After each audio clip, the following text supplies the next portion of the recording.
Failure ಮಾಡಿದ್ರು ಕೂಡ ನಾವು ಅವ್ರ ಮೇಲೆ ಕೇಸ್ ಹಾಕ್ಬೋದು. ಅದಕ್ಕೆ ಒಂದು ಪ್ರಾವಧಾನವನ್ನ ಮಾಡ್ಕೊಂಡಿದ್ದೇವೆ ಸಭಾಧ್ಯಕ್ಷರೇ.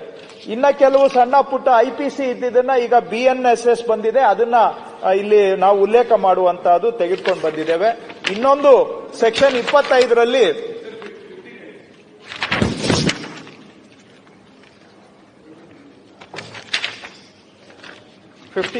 ಇನ್ನೊಂದಿರ್ಬೇಕು, ಯಾವುದು ಬರ್ತೇನೆ, 1 by 1 ಬರ್ತೇನೆ. ನಂದು ಲಿಸ್ಟ್ ಮಾಡ್ಕೊಂಡಿದ್ದೀನಿ, ಅದ್ರ ಪ್ರಕಾರ ಹೋಗ್ತಾ ಇದ್ದೇನೆ. 15 ಆಫ್ ಯಾವ್ದು ಹೇಳ್ತಾ ಇದ್ದೀರಿ ನೀವು? ನಾನೀಗ ಲ್ಯಾಂಡ್ ರೆವಿನ್ಯೂ ಆಕ್ಟ್ ಅಲ್ಲಿ ಇದ್ದೀನಿ. ಲ್ಯಾಂಡ್ ರೆವಿನ್ಯೂ ಆಕ್ಟ್ ಬೇರೆ ಇದೆ, ಬೇರೆ ಬೇರೆದಿದೆ. ಕವರ್ ಮಾಡ್ತೇನೆ, ಲಾಸ್ಟಿಗೆ ಬಿಟ್ಟು ಹೋದ್ರೆ ದಯವಿಟ್ಟು ಜ್ಞಾಪಿಸಿ. ನೆಕ್ಸ್ಟ್ ಸೆಕ್ಷನ್ 25ಗೆ ಒಂದು ಅಮೆಂಡ್ಮೆಂಟ್ ತಗೊಂಡು ಬಂದಿದ್ದೇವೆ. ಏನಂದ್ರೆ, ಈಗ ನಮ್ಮಲ್ಲಿ 3 ಕೋರ್ಟ್ ಇದೆ. ತಹಶೀಲ್ದಾರರು, AC, DC, ಸ್ಪೆಷಲ್ ಬೆಂಗಳೂರಲ್ಲಿ ಸ್ಪೆಷಲ್ DC ಇದ್ದಾರೆ, RCದು ಕೋರ್ಟ್ ಇದೆ. ಅವ್ರು ಏನಾದ್ರೂ ಪ್ಯೂರ್ಲಿ ಬೈ ಎರರ್ ಆದೇಶ ಮಾಡಿಬಿಟ್ರೆ, ಅದು ತಪ್ಪಿನಿಂದ ಬೈ ಎರರ್ ಆದೇಶ ಆದ್ರೆ ಅದನ್ನ ರಿಕಾಲ್ ಮಾಡುವಂತ ಪವರ್ಸ್ ಅವರಿಗೆ ಕೊಡ್ತಾ ಇದ್ದೇವೆ. ಇಲ್ಲ ಅಂದ್ರೆ ಏನಾಗುತ್ತೆ, ಅವ್ರು ರಿಕಾಲ್ ಮಾಡಕ್ ಆಗಲ್ಲ ಅಂದ್ರೆ, ತಪ್ಪಾಗಿದೆ ಅಂತ ಅರಿವಾದ ಮೇಲೆ ತಕ್ಷಣ ಅವ್ರಿಗೆ ರಿಕಾಲ್ಗೆ ಸಮಯವನ್ನು ನಿಗದಿ ಮಾಡಿದ್ದೇವೆ. ಇಲ್ಲ ಅಂತ ಹೇಳಿದ್ರೆ ಅವರು, ನೀವು ನೋಡ್ರಿ ನೀವು ತಪ್ಪು ಮಾಡಿದಿರಿ ಅಂತ ಮೇಲಧಿಕಾರಿ ಪಾಯಿಂಟ್ ಔಟ್ ಮಾಡಿದಾಗ ಈಗ ಆದೇಶ ಆಗೋಗ್ಬಿಟ್ಟಿದೆ, ನಾನೇನ್ ಮಾಡೋದು ಅಂತ ಹೇಳ್ತಾರೆ. ಸೊ ಹಾಗಾಗಿ ರೆವಿನ್ಯೂ ಕೋರ್ಟ್ ಅವರು ಏನಾದ್ರೂ ಎರರ್ ಆಗಿದ್ರೆ ಮಾತ್ರ, ನಾಟ್ ಆನ್ ಮೆರಿಟ್ಸ್ ಅಲ್ಲಿ ಅವರು ಆರ್ಡರ್ ಮಾಡಿ ಅದು ಸರಿ ಇರ್ಬೋದು, ತಪ್ಪಿರ್ಬೋದು, ಅದನ್ನ ರಿಕಾಲ್ ಮಾಡ್ಲಿಕ್ಕೆ ಆಗೋದಿಲ್ಲ.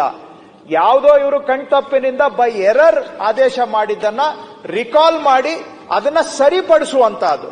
ಯಾಕಂದ್ರೆ ಇತ್ತೀಚೆಗೆ ನಾವು ನೋಡಿದ್ದೇವೆ ಕೆಲವು ಕೇಸುಗಳಲ್ಲಿ ಅವರು ಗೊತ್ತಿದ್ದೋ ಗೊತ್ತಿಲ್ಲದೇನೋ ಪ್ರೊಸೀಜರ್ ಅನ್ನ ಫಾಲೋ ಮಾಡದೆ ದಾಖಲೆಗಳನ್ನ ನೋಡದೆ ಆದೇಶ ಮಾಡಿರುವಂತಹದ್ದು ನಾವು ನೋಡಿದ್ದೇವೆ. ಅಂತ ಸಂದರ್ಭದಲ್ಲಿ ಆ ಆದೇಶವನ್ನ ರೀಕಾಲ್ ಮಾಡಲಿಕ್ಕೆ ಒಂದು ಅವಕಾಶವನ್ನ ಮಾಡಿಕೊಡ್ತಾ ಇದ್ದೇವೆ ಇದರಲ್ಲಿ ಮಾನ್ಯ ಸಭಾಧ್ಯಕ್ಷರೇ. ಹಾಗೆ ಕೆಲವು ಎವಿಕ್ಟ್, ಏನಾದ್ರೂ ಲ್ಯಾಂಡ್ ಎನ್ಕ್ರೋಚ್ಮೆಂಟ್ ಅನ್ನ ಎವಿಕ್ಟ್ ಮಾಡುವಂತಹ ಸಂದರ್ಭದಲ್ಲೂ ಕೂಡ ಅದು ಗೊಂದಲ ಇತ್ತು. ತಹಶೀಲ್ದಾರರು, DC ಅವರು ಈ ರೀತಿಯಾಗಿ ಅದಕ್ಕೆ ಸ್ವಲ್ಪ ಸ್ಪಷ್ಟೀಕರಣವನ್ನ ಇದರಲ್ಲಿ ತೆಗೆದುಕೊಂಡು ಬಂದಿದ್ದೇವೆ. ಹಾಗೆ ಕೆಲವು ಕಡೆ ಮಾನ್ಯ ಸಭಾಧ್ಯಕ್ಷರೇ, ಇದು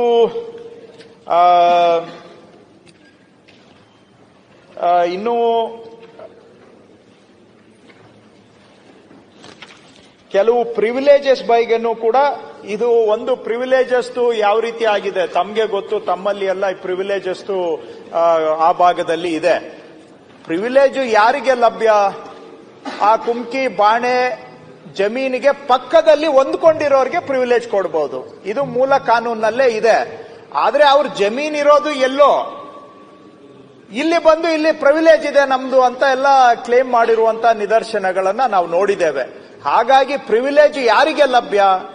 ಆ ಪ್ರಿವಿಲೇಜ್ ಲ್ಯಾಂಡ್ ಪಕ್ಕ ಇರೋರಿಗೆ ಪ್ರಿವಿಲೇಜ್ ಲಭ್ಯ ಅನ್ನುವಂತ ಸ್ಪಷ್ಟೀಕರಣವನ್ನು ಕೂಡ ಇದರಲ್ಲಿ ನಾವು ತೆಗೆದುಕೊಂಡು ಬಂದಿದ್ದೇವೆ. ಆಮೇಲೆ ಕೆಲವು ಭಾಗದಲ್ಲಿ ಇತ್ತೀಚೆಗೆ ನೈಸರ್ಗಿಕ ವಿಕೋಪ ಪ್ರಕರಣಗಳು ಹೆಚ್ಚಾಗ್ತಾ ಇದ್ದಾವೆ.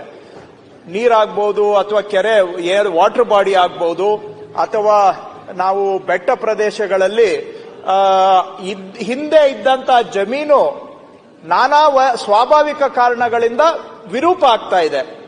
ಆವಾಗ ಅವ್ರ ಜಮೀನು ಹೊರಟೋಗುತ್ತೆ. ಕೆಲವು ಕಡೆ ಲ್ಯಾಂಡ್ ಸ್ಲೈಡ್ ಆಗಿ ಹೋಗುತ್ತೆ, ಕೆಲವು ಕಡೆ ನದಿ ಕೋರ್ಸ್ ಬದಲಾವಣೆ ಆಗುತ್ತೆ, ಕೆಲವು ಕಡೆ ವಾಟರ್ ಬಾಡಿ ಚೇಂಜ್ ಆಗುತ್ತೆ. ಚೇಂಜ್ ಆಗಿ ಅದು ಬೇರೆಯವರ ಜಮೀನ್ಗೆ ಬಂದು ಅಲ್ಲಿ ಅವರು ಜಮೀನ್ ನುಂಗಾಕ್ಬಿಟ್ಟು ಇನ್ನೊಂದು ಕಡೆ ಜಮೀನು ಕ್ರಿಯೇಟ್ ಆಗುತ್ತೆ. ಇದರಿಂದ ಒಂದ್ ಕಡೆ ಜಮೀನ್ ಲಾಸ್ ಆದ್ರೆ ಮತ್ತೊಂದು ಕಡೆ ಜಮೀನ್ ಕ್ರಿಯೇಟ್ ಆಗುತ್ತೆ. ಅಂತ ಸಂದರ್ಭದಲ್ಲಿ ಜಮೀನ್ ಲಾಸ್ ಆದವರಿಗೆ ಕ್ರಿಯೇಟ್ ಆದಂತ ಜಮೀನನ್ನ ಬದಲಿಯಾಗಿ ಕೊಡ್ಲಿಕ್ಕೆ ಕೂಡ ಕಾನೂನಲ್ಲಿ ಒಂದು ಅವಕಾಶವನ್ನ ಇಲ್ಲಿ ಕಲ್ಪಿಸಿದ್ದೇವೆ ಮಾನ್ಯ ಸಭಾಧ್ಯಕ್ಷರೇ. ಇದು ಒಂದು.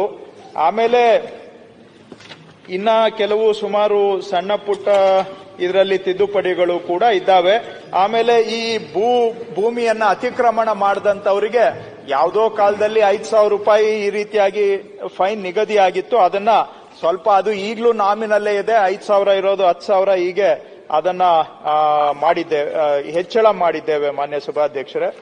ಮತ್ತು ಈ 94C CC ಅಲ್ಲಿ ನಾವು ಹಿಂದೆ ನಾವೇ ಕಾನೂನು ಮಾಡಿದ್ದು, ಆವಾಗ ಏನ್ ಮಾಡಿದ್ದೇವೆ, 20/30 ಅಂತ ಹಾಕಿದ್ದೇವೆ, ಅಥವಾ 30/40 ಅಡಿ ಅಂತ ಹಾಕಿದ್ದೇವೆ. ಇದರಿಂದ ಏನಾಗುತ್ತೆ, ಡೈಮೆನ್ಷನ್ ಆಕಾರನೇ 20x30 ಇರಬೇಕು ಅಂತ ಅರ್ಥ ಬರುತ್ತೆ. ನಮ್ದು ಉದ್ದೇಶ ಏನು, 600 ಅಡಿ ನಗರ ಪ್ರದೇಶದಲ್ಲಿ 1200 ಅಡಿ ನಗರ ಪ್ರದೇಶದ ಹೊರಗಡೆ. ನಾವು ಆ 30-40 ಅನ್ನೋದನ್ನ ತೆಗೆದಾಕಿ 600 ಅಡಿ ಅಂತ ಮಾಡಿದ್ದೇವೆ. ಅದು ಆಕಾರ ಯಾವ್ದು ಬೇಕಾದ್ರೂ ಇರ್ಬೋದು, 600 ಅಡಿವರೆಗೆ ಮಂಜೂರು ಮಾಡಬಹುದು. ಹಾಗೆ 30-40 ಅಂತ ಇದ್ದಿದ್ದನ್ನ 30-40 ತೆಗೆದಾಕಿ 1200 ಅಡಿ ಅಂತ ಇದರಲ್ಲಿ ನಾವು ತೆಗೆದುಕೊಂಡು ಬಂದಿದ್ದೇವೆ. ಸೊ ಈ ರೀತಿಯಾಗಿ ಕೊನೆಗೆ ಸೆಕ್ಷನ್ 197 ನಲ್ಲಿ ನಾವು ಈ ಸರ್ಕಾರ ಕೆಲವು ಸೂಚನೆಗಳನ್ನ ಕೊಡಬಹುದು ಕಾಲಕ್ಕೆ ಅನ್ನುವಂತ ಅದರಲ್ಲಿ ಬೇಕಾದಷ್ಟು ಪ್ರಾವಿಷನ್ಸ್ ಇದೆ. ಅದಕ್ಕೂ ಕೂಡ ನಾವು ಈಗೇನು ಡಿಜಿಟಲೈಸೇಷನ್ ಮಾಡ್ತಾ ಇದ್ದೇವೆ, ಎಂಡ್ ಟು ಎಂಡ್ ಆಡಳಿತದಲ್ಲಿ ಆನ್ಲೈನ್ ಸಿಸ್ಟಮ್ ತಗೊಂಡು ಬರ್ತಾ ಇದ್ದೇವೆ, ಅದಕ್ಕೆ ಕೆಲವು ಎನೇಬಲಿಂಗ್ ಪ್ರಾವಿಷನ್ಸ್ ಅನ್ನು ಕೂಡ ನಾವು ಸೆಕ್ಷನ್ 197 ನಲ್ಲಿ ಮಾಡಿಕೊಂಡಿದ್ದೇವೆ. ಇಷ್ಟು ಸಾರಾಂಶ ಮಾನ್ಯ ಸಭಾಧ್ಯಕ್ಷರೇ. ಇವುಗಳಿಗೆ ಒಪ್ಪಿಗೆ ಕೊಡಬೇಕು ಅಂತೇಳಿ ನಾನು ಮಾನ್ಯ ಸದನದಲ್ಲಿ ಕೋರಿಕೆ ಮಾಡ್ತೇನೆ. ಹೇಳ್ತಾ ಹೋದ್ರೆ ಇನ್ನು ಬಹಳ ಸಮಯ ಹಿಡಿಯುತ್ತೆ, ಸಮಯದ ಅಭಾವ ಇರೋದ್ರಿಂದ ನಾನು ಇನ್ನು ಹೆಚ್ಚಿಗೆ ಇದ್ರ ಬಗ್ಗೆ ಏನಾದ್ರೂ ಇದ್ರೆ ಹೇಳಿ. ಸನ್ಮಾನ್ಯ ಸಭಾಧ್ಯಕ್ಷರೇ,